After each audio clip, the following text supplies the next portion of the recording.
Hello everyone, this is Mr. Storm, and today we're going to be learning about Microsoft Word. This is a platform that I'm sure most of you are familiar with so far, but you need to become even more familiar with this platform. Throughout this course, we will be using Microsoft Word to learn and prove mastery of all of the word processing techniques that I will be teaching you. So, even if you've never used Microsoft Word before, you should become familiar with it by the end of this video. Now, one thing of note, a lot of people ask, Mr. Storm, can I use Google Docs to do my word processing assignments? The answer to that question is technically yes. Do I want you to use Google Docs? Absolutely not. And here's the reason why. Some of the concepts we're going to learn are pretty advanced. And Google Docs, while it's a great platform for basic tasks, it does not do some of the things that I'm going to ask you to do in this course. You're going to be learning some pretty high-level stuff. Plus, all of my lessons, all of my videos are going to use Microsoft Word, so you might get confused if you try to do it in Google Docs. Now, that's not to say that you can't. I wouldn't recommend it because all of your files are going to be turned in as Microsoft Word documents anyway, so you'd have to do some conversion there when you're done. So it may not be easier. If you're concerned with saving things on your cloud so that you can work on them at home, I will show you how to do that in this video with Microsoft Word. All right, so very quickly, this first view that opens up, I've just opened up Microsoft Word on my computer. The first view that opens up is called the Backstage screen, or the Backstage View. This is Backstage. This is where I can recover files that maybe I was working on an assignment and my computer crashed, and I want to recover that file that I was working on, hopefully with all of my changes. I can look for it here. I can look for pinned files that I work on constantly. I can look at older files. I can open up other documents somewhere else on my computer. Over here on this side, I can open up a template. I can just open blank document, which is mostly what we do.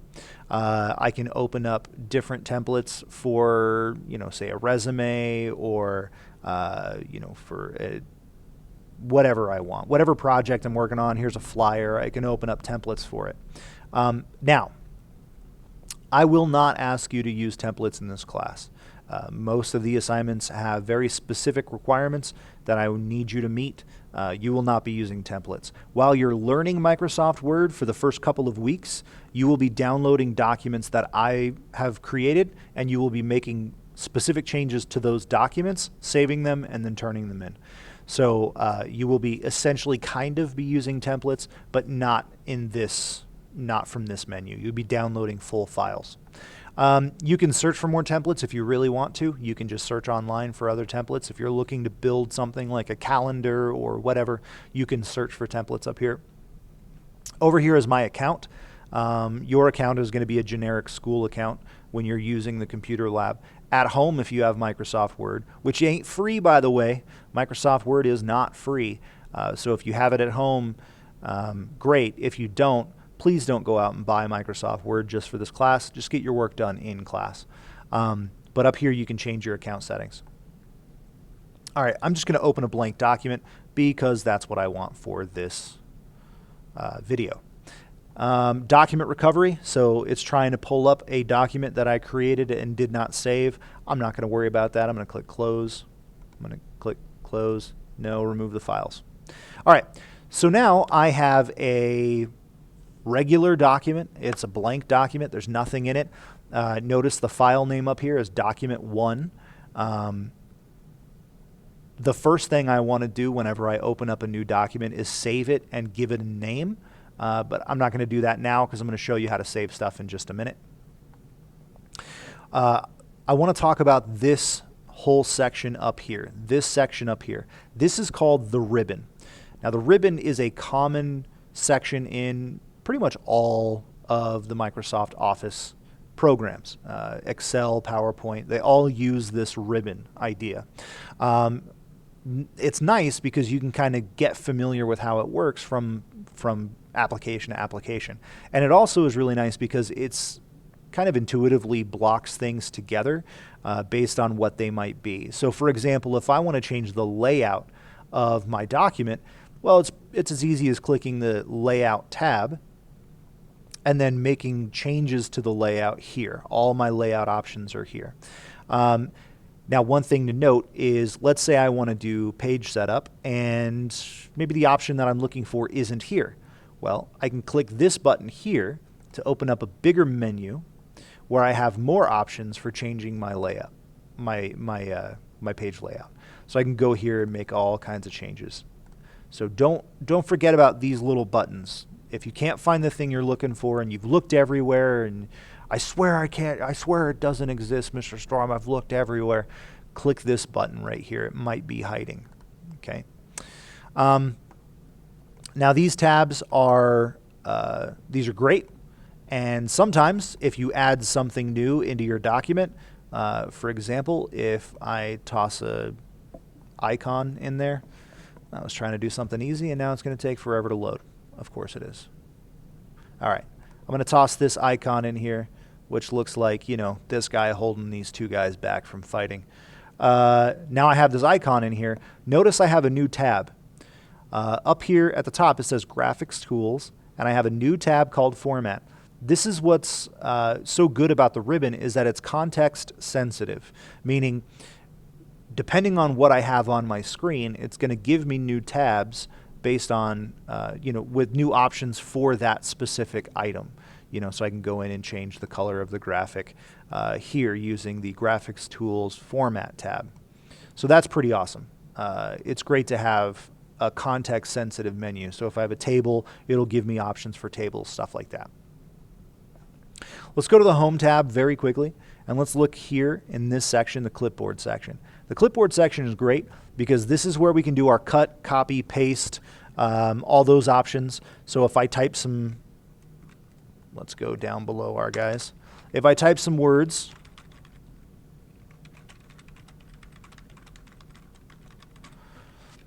so now I have some text on my document.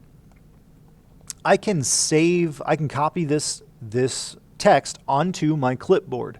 Now the clipboard will save only the last thing that you've put in the clipboard, right? So I can go up here and click copy, or there's another way to do it. I can right click and click copy, or I can hit Control C. Control C is the keyword, or the shortcut, the keyboard shortcut, Control C for copy. Now once I have that text in my clipboard, then I can put that text wherever I want it to go, right? What I have to do then is a paste option. Now up here I have the big paste from my clipboard. I have an arrow that comes down, which gives me even more options. Now there's a bunch of paste options you may never even worry about. Some of them are going to be really important. So for example, if I want to keep the formatting of my source, of the source text that I copied, then I would use keep source formatting. If I wanted to merge the formatting, meaning disregard the previous formatting and use the text with the formatting of the block of text that I'm putting it into, it would be that. If I'm copying a picture, it's that, or keep text only, where it just saves the text and it doesn't save the formatting even a little bit. So there's all those options, and again, you may not get into those too often. There's also paste special and set default paste. Really, that's fine. You can just click the button and it'll work. You can also right click and you have all your paste options, and here it's going to make you actually choose, so you can just choose text, or Control V, which is the shortcut for paste. So Control V. That's pretty easy. Copy and paste. Now, there's one thing that you may have never used before, and it's called cut. Cut is actually kind of copying and pasting, and well, it's a copy, but it also gets rid of the material. So if I copied this and put it down here, but I don't want it up here anymore, I'd have to then go back later and delete it. If I use a cut, I can just highlight what I want, hit cut. It gets rid of it, but it puts it in my clipboard so I can go down here and paste it, right? So cut is pretty awesome. I love cut. It's pretty fantastic. Now let's say I want to change the format of this. I make it, you know, this font, and I make it 26, and I change the color to, I don't know, this cool gold, right? Now, let's go back to all my regular formatting. And I type something. Now, let's say I want to cut, or I want to copy not the text, but the formatting itself, and apply that formatting to this text down here. So I want to keep this actual text, but I want it to match the formatting here. All I have to do is highlight the information or select those words and click this button right here, Format Painter. Click the Format Painter button, and then I go down here and notice my cursor turns into a paintbrush. I just grab the stuff that I want to change, and it automatically changes it, right? It keeps the text there, but it changes the formatting. So that's a really, really cool tool, and you're going to use that in the first couple of assignments. All right, let's take a look at our font section. Here, I've been playing around with this. You can change the font style, or the actual font itself, the typeface. So there are a bunch of options here. You have serif fonts, sans serif fonts. There's all kinds of stuff. And by the way, if you don't know the difference between a serif font and a sans serif, I will show you very quickly. So a serif font is a font that has the little tails on the end. Let's see, a pretty popular serif font that's used often is Times New Roman, so I'll grab that. So serif fonts have the tails on the end of the letters, right? These little tails, right? Those tails are called serifs. So this is a serif font. Now a sans serif font is a font that does not have the tails.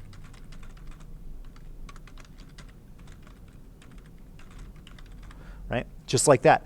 Notice there's no little tails coming off of the edges of the letters. So that's really that's the big difference. Serif font, sans serif font. So if I use those words, you know, I expect you to understand what those words mean.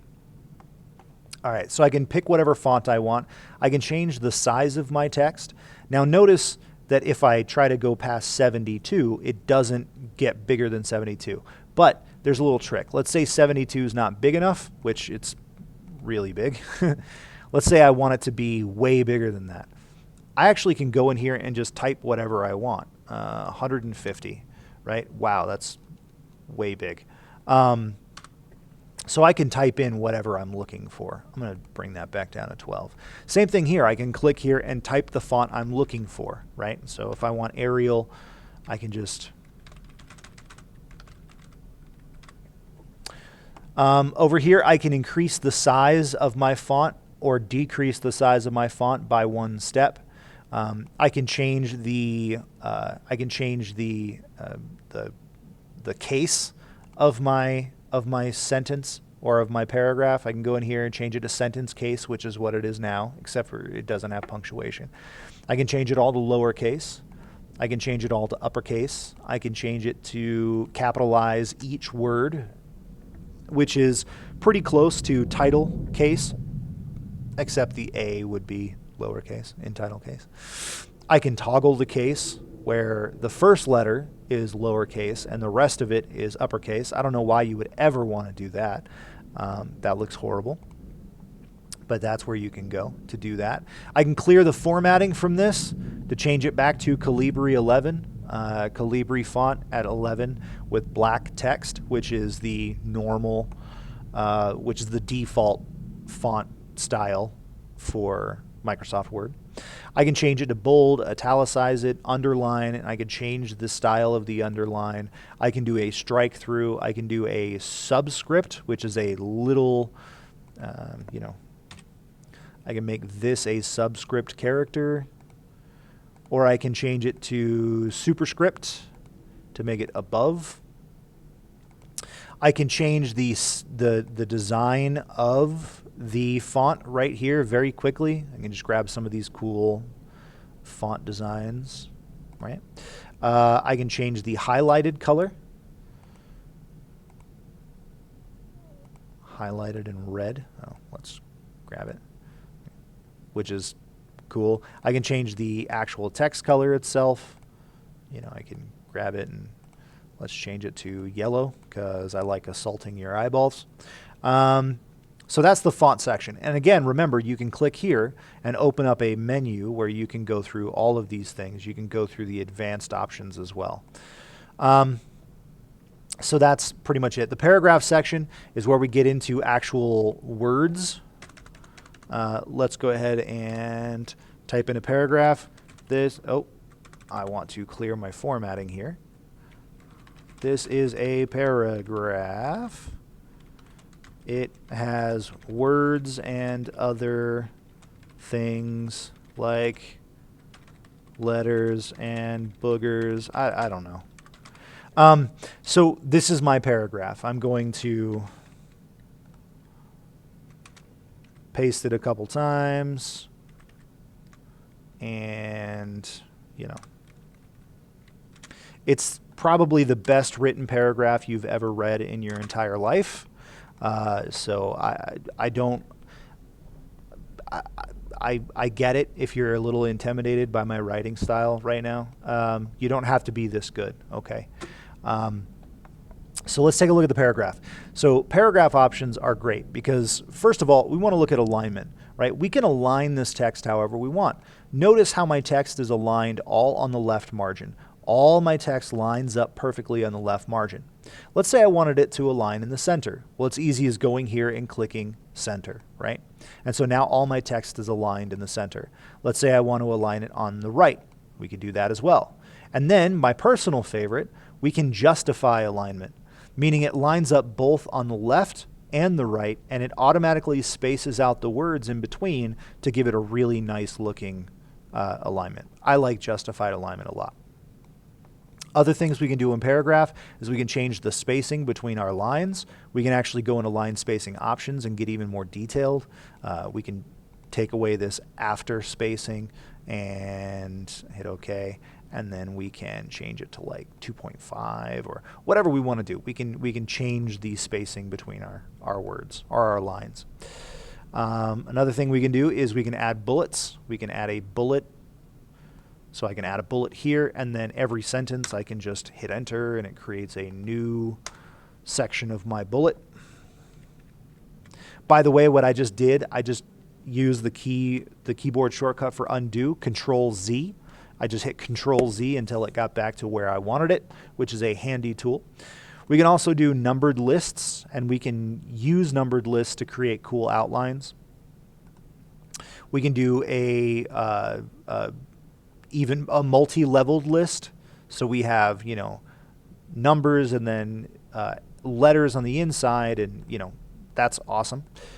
We can increase or decrease our indentation for this paragraph. We can sort this stuff if we wanted to. We can sort the paragraph by text in ascending, you know, alphabetical, whatever. Usually you would do that with lists. I can show or hide my paragraph marks for formatting. So I can see where my formatting options have gone. For example, I can see every space is represented by a little dot. So I can see I have one space in between each word. Sometimes if you're getting really meticulous, like you're typesetting a professional document, and sometimes you might have put two spaces in between a sentence, it just looks awkward. This will help you find those little mistakes. All right. I can change the fill of my paragraph. I can, you know, give it a cool background if that's what I want to do. And notice, here's another cool thing. Notice if I select a dark background, it automatically changes the text color to white so that I can actually read it. That's pretty handy. I can also add a border around this stuff. Well, I'm going to add a border around it if I wanted to. Help to make it a little bit more colorful and design design it a little bit. All right, now I'm happy with this document. This looks pretty great. I like it a lot, and it makes me happy. So I'm going to save this work. And I'm going to save it in two different ways. I'm going to save it as a .docx file, which is a Microsoft Word document.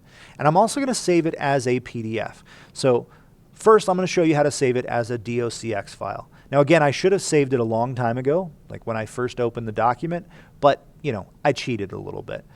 What I'm going to do is go to File and Save. Now, because I haven't saved it yet, because I've never saved it, it automatically defaulted to Save As, right? I click Save, but it went to Save As. The reason is because I don't have an actual document yet. So far, this only exists in Microsoft Word. It's not on my hard drive yet. I haven't saved it. So it's going to default to Save As. Now, here's where I can use my cloud if I wanted to. If you have a OneDrive account, which is free, by the way, if you have a Microsoft OneDrive account, you can save your work to your OneDrive right from here. Or you can put it on your computer, which is what most people are going to do probably, is put it on their computer. I would recommend probably getting into the OneDrive because it's actually a really handy tool. I do work here on my computer at school. I save the stuff onto my OneDrive, and then I go home and I access those files on my computer at home. It's really handy. But if you want to just put it on your computer, you can just click Browse, find a place to put it on your computer. Remember to name it, because it's going to grab the first words on your document and try to name it that. Give it a custom name so you know what to look for, and then save it. Now notice it's going to default to .docx. That's what we're trying to save it as right now, the Microsoft Word document, right? And when I click Save, it'll save it and all that. So I'm going to show you how to do a PDF. Well, I think I have to save it first, actually. So let me save it really quickly, and I'll just save it control.docx. So now notice my file name changed up here to control.docx. That's great. If I go back to my save options, I have a couple things. First of all, I have this save as Adobe PDF. You may not have that. I just have extra options because I have an account with Adobe, so it automatically integrates with Microsoft Word, which is really handy. But again, you're probably not going to have that. What you're going to need to use is export. And export gives you this first option here, create Adobe PDF. Now, why do we want to use PDFs? Okay, for most of your assignments, I'm going to be looking for either one of these two formats, either the docx or the PDF. The reason why PDFs are great is because they're not editable, right? I can send someone a PDF and I can be reasonably sure that they're not going to be able to change the content of that PDF. Now, if they have an account with Adobe and they pay some money and they have Adobe Acrobat, they can go in and change stuff, but it's a lot of work. With PDFs, it's a finished document, it's uneditable, it's more secure, right? And the file sizes usually tend to be a little bit smaller. So I like using Adobe PDFs. Plus you can read them in a better format. With Microsoft Word files, you have to open them up in Microsoft Word, and you get all the extra stuff on there that you don't really need. So with this file, I want to create a PDF. And all I have to do is click the button, and it asks me to save it somewhere. Now, notice it doesn't give me the options to save it on my OneDrive right away, but I have my OneDrive linked with my account, so I can just put it right in my OneDrive right there if I wanted to. I'm just going to go ahead and put this in my Documents folder. Now, when I click Save, it's going to save it. It's going to make it, and it's going to open it up in Adobe Reader as a PDF file. So that is my final document. Now notice the parentheticals, or not the parentheticals, but the paragraph marks didn't show up on my final document. That's a good thing. I don't want that, because that's just for me for proofreading, right? This is the final document that I would turn into Mr. Storm. All right, cool. Well, that's Microsoft Word. That's a very quick overview. We didn't touch even a tenth of what Microsoft Word has to offer, but that's enough for you to get started and play around with the material. So dig into it, have fun with it. I'm sorry this video was a little bit long, but you know, we've got to lay the foundation. So thank you very much for paying attention, and I will see you next time.